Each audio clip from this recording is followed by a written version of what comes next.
Hi everyone. We are back again with yet another episode of Hisab Kitab podcast.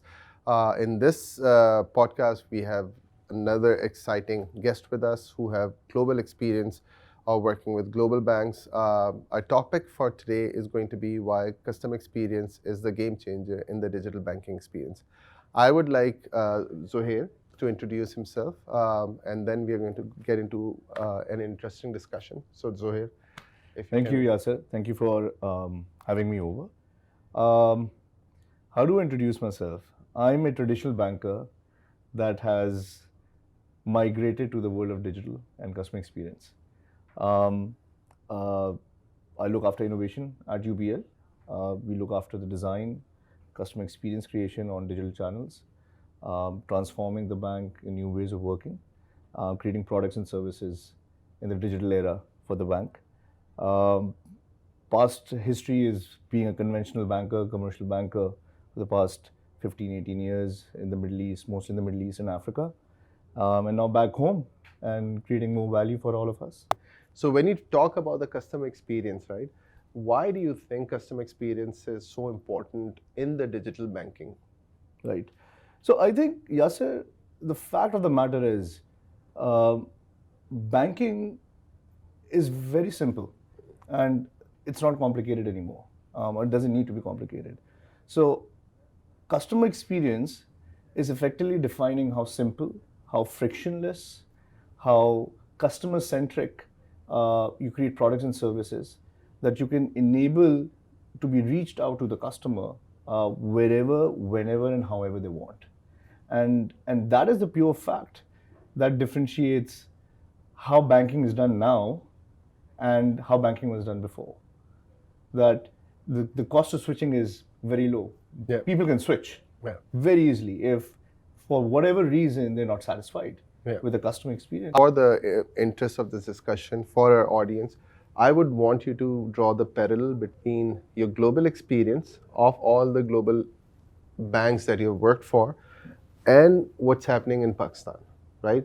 So my next question is going to basically you can highlight that. So do you think in Pakistan there's enough importance is given to the customer experience when building a digital banking solution? That's an interesting question, right? And to be fair to what is now being done in Pakistan, I think yes. I think absolutely yes. Where banks, especially financial services industry, uh, people are now focused on creating actual value led through design and not just technology. Because technology is something that you can buy off and you Yeah. can create, right?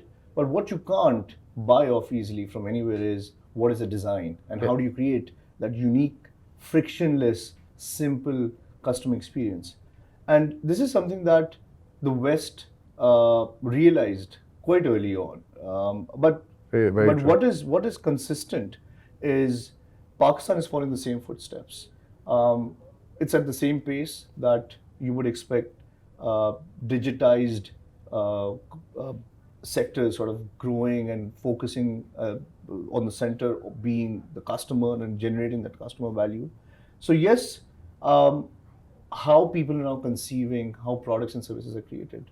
People are no longer creating product programs just for the sake of creating a product or service. They ask, they research, why should we do what do we need to do? Very true. Very And true. they say what is the scope, how will the customer respond, how will the customer react, what is it that the customer really needs. Instead of just creating a solution out there, they think about the customer first. They think about what is the need for a particular thing to exist. And not only the product is envisioned, but so is the way, the delivery of how the product or the service will be given or will be accessible to the customer. And I think with banks sort of more moving towards focusing on design and agile ways of working, I think yes, they are slightly behind, but they're catching up very very fast. Think that this is a great opportunity for the banks to be able to able to catch up to the pace that the world has gone on. So like because I've myself lived in states, and in the Middle East. And when I was moving from States, US to Middle East, I saw that there was a huge gap there. But like while I was living in the Middle East, I saw that they caught up really fast, and they were able to almost come to the same position as the USS, right? So similarly, with someone like your experience, and I would like to highlight this very important point that it's not just that we sitting in Pakistan we are able to look at the research papers or do some digital research and try to fix the banking here. It is people like Zohair who have basically moved to Pakistan with his experience, with his understanding, that are going to contribute to this change. So while talking about this, another question that comes to my mind is that we have been talking about the customer experience, for the digital banking, right? But the customer experience has always been the focus of the banks, right? Whether it was physical or it is digital, right? So in your view, how the banks in Pakistan, so now I'll classify the banks into two parts, right? Okay. The digital only banks, which is a new phenomenon, which is coming up, the traditional bank, like your bank, right? Okay. So now, for the traditional bank, what is the past, present, and future of the customer experience, and how are banks actually, trying to create that synergy, if you will, between the physical and digital experience? So allow me to answer that question in two steps. Let's take a step back. Sure.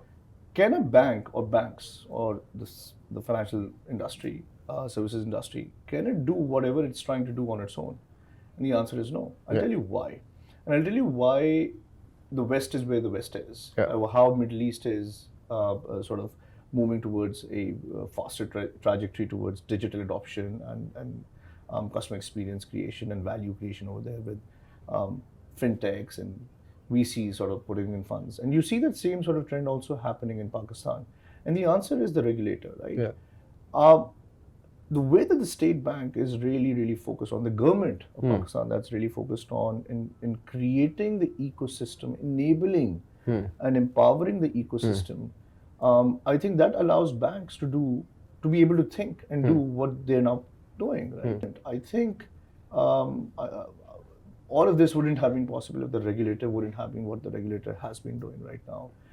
The kind of products that they're creating or the policies that led to these products being created. Could you imagine 3 years ago or 2 years ago sitting in the US and trying to open a bank account in Pakistan without visiting the branch? Not a possibility. So now that brings us to the question that you asked, right? In terms of where we are headed and how our sort of large commercial conventional banks sort of moving towards. I think the word that really would define where we are sort of moving towards is phygital. Right? I, in my humble opinion, very humble opinion, I think in Pakistan especially, given the diversity that Pakistan has in terms of both geography and demographics and profile and literacy of acceptance in terms of digital acceptance and financial acceptance, I think phygital is going to be here to stay. Branches are not going to go away. I agree. The role of branches will evolve, and you can clearly see it's evolving. No longer branches are the place that you would queue up only to queue up for hours in lines and then pay your bills. You see more and more of these regular sort of services move towards digital, right? Branches will, I think, evolve into becoming a place where you can have conversations, which is where traditional banking really set up, where your relationships are built, right?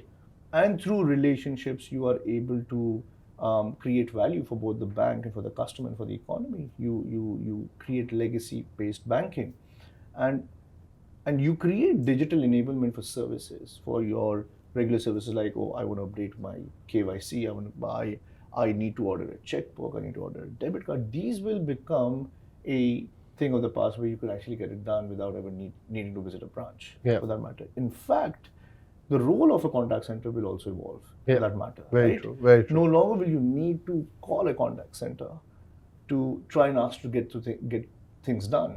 Yeah. Where you could use automated IVR services, Yeah. for example, chatbots, Yeah. right? Live chat. So I was attending one of the conferences in UK last month, and the discussion over there was that banking, in the most obvious form that is available today, is going to disappear. It is going to become part of everyday life. Yeah. So while you will be transacting, that's where your bank will show up in a very invisible way, Yeah. and still aid you through your process of checking out. Yeah. So, for example, as you gave example of the Rast account, where I can send you money through my phone book, literally Yeah. not needing all those things. And I do remember the routing number and all that hassle, because we have lived in that era where, we have, dealt with it. But for the next generation, I think that won't be a hassle for you. No, not at all. No. Why would they need to? In fact, NFC is already there. Yeah. Right? Yeah. You could nudge payments. Exactly. Will that happen in Pakistan? Of course, it can happen in Pakistan. It's Tap and Pay is almost there, already happening. right? You can nudge payments. I can punch out payments to you, right? I can tap out payments to you between two phones, right? Yeah. You would have, why not, variables that you would sort of plug out and sort of make payments at POS machines. You check out. I think, if I recall very correctly, in the Middle East, Carrefour, Majid Al-Futtaim has tested out seamless sort of Amazon store-like experience where you pick up things and you just walk out. It's already being paid for, and you once you exit, that's your checkout, and whatever you've carried is already deducted from your financial account or wallet or your card that is linked to that mode. And I think that's going to happen. Essentially, it will take some time for it to happen, but with the amount of progress that I'm currently seeing, and it's very impressive, the speed with which the fintechs are bringing in new technologies and collaborative means.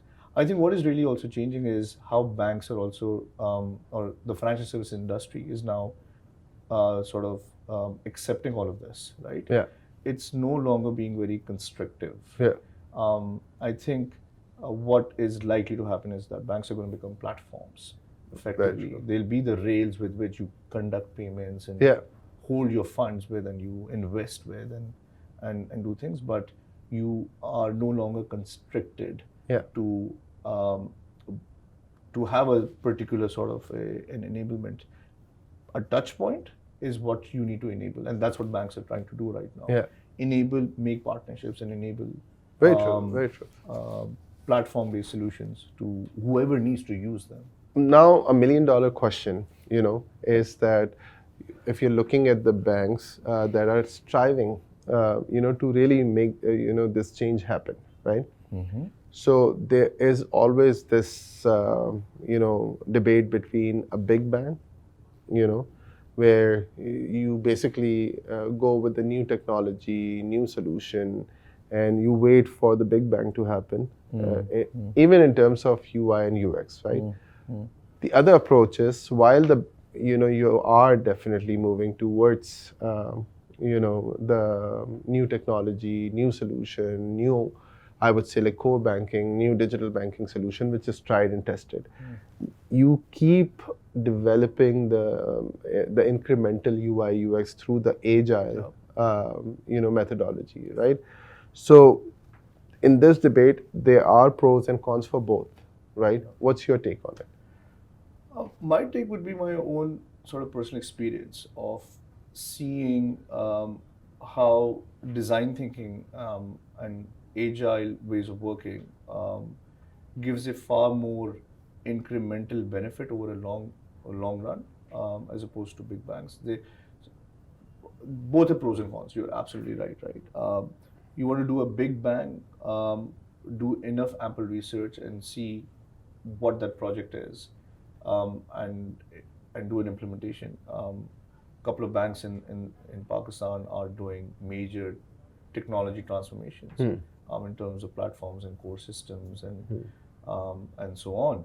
And those are big bang implementations. But if you see how everyday banking is sort of evolving, how the more profitable banks, more customer-centric banks, which have masses in terms of generating enough customer attention and value, you see design thinking and agile play a tremendous role where the minimum viable product, the MVP ways of working, right? You have incremental solution, you create cupcakes. And the idea behind that is very simple, right? The idea is you never know what the final solution is from a customer point of view. Very true. You might create something thinking that this is what the customer wanted, and when you present it after spending enough hours and developmental cycles to launch it, you figure that the customer wants something else, and then you go back to the drawing board. And the idea is to basically co-create with the customer. So when you do these small iterations and you commercialize these iterations, but the important thing is you've got to commercialize iterations. So you can't keep iterating without commercializing. So you commercialize these iterations, and then you see how customers react to it. Does it sort of strike out what you thought you had set the goals to be? And if not, you immediately pivot, and you evolve, and you go back to the drawing board. In fact, in all my previous institutions, including my current one, we keep iterating. We never said this is the end of the journey. It's a journey, and it's a constantly evolving journey. Any product, any service, any feature that we have digitized, have offered to our customers through our digital channels, it's never an end state to us. We are always thinking ahead, working with our customers. We host workshops. We have surveys done. We want to listen out to the customers. We want to see our own users react to the journeys that we have created. And then we co-create and we improve. So those little nuggets of gold that you want to launch out, over a long run, I think, and banks have learned this from the likes of Apple and Amazon and Microsoft and Google and Meta, that they would never have a finished product. They would always iterate and improve different things. So if I understand, your point of view correctly, so what you're saying is that first of all, the question is not even about a big bang or no big bang. You're saying that, and I completely agree, being a fintech myself, that it's a iterative process where you constantly keep learning about your customer, and there is no end to it. You keep evolving, you keep improving yourself. And while other things are happening, while let's say your major core banking solution is changing, your digital banking solution is changing, the wrapper, which basically which shows or reflects your DNA, needs to be constantly evolved. So the customer is not going to be in touch with the core banking or the digital banking solution that you're getting from a vendor. The customer is going to be in touch with the wrapper that you are developing for the customer, which reflects your DNA. And you're constantly evolving that wrapper based on the feedback received from the customer. But it's also impacted by what your core banking solutions of course, are, yes. Right? I mean, if you don't have that, if you don't have the warehouse capabilities to manage these many transactions and host these many transactions and host that level of product detail and intricalities, then you can't offer a wrapper. Then it'll just be a house of cards, and as soon as you enter, it will fall apart. So you've got to have a very strong, sound foundation base. Very good technology that is consistent and in sync with your aspirations of what you are creating in the competency. So your front end has to speak to your back end and your middleware. Think of it as a car. You can't have you can't have a Ferrari sort of a outlook where you have a great engine and you have great chassis and you have great interior and the body and all the technology there, but you put worn out wheels. it won't function the way that it is designed to function. Or you cannot have the outer layer of Ferrari with an Absolutely. engine which is not Ferrari. Absolutely. So so the learning here is when you want to design something, you cannot be agnostic of how the end experience is going to be, the end solution is going to be, right? You've got to be conscious of what you're creating, how does it sort of pass through, and how will you be hosting this? Yeah. Because it's not just a matter of getting a lead or opening the door for a customer to say, I apply now. Yeah. It is also a matter of what happens after the customer has applied now. Yeah.